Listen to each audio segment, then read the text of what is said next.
Lah 12.30 lagi 15 minit Hari ni memang dia lejak padu. Hari ni lejak padu. Sibuk esok kita kerja, tidak esok kita layan lagi tu. Oi. Hari ni kan daripada pagi Daripada pagi sampai lah. Dia lejak. Dia lejak ni memang rancak. Minggu depan kita pindahan dekat kawasan lain pula. Main burung pun nama kita lejak. Dah ni dalam 10 ke 15 minit ni saya nak ubah dia. Saya nak ubah lagi satu tempat dekat-dekat sini juga.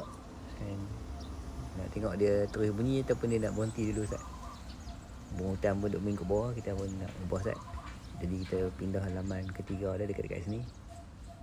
Kalau halaman ketiga pun dia makin lejak, kira baik ni. Sebab lah tengah hari payah burung nak bunyi sebenarnya.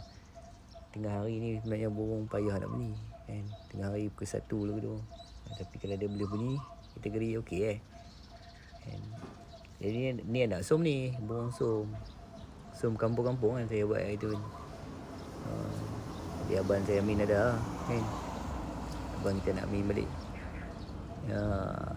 Anak mati seekor pula hari ni, dalam kandang mati seekor. Baru menetas 2 hari lepas.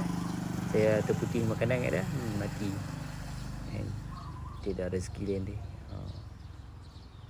Okay, kita ubah Ustaz. Last laman ketiga last kita layan Ustaz. Kita pindah Ustaz.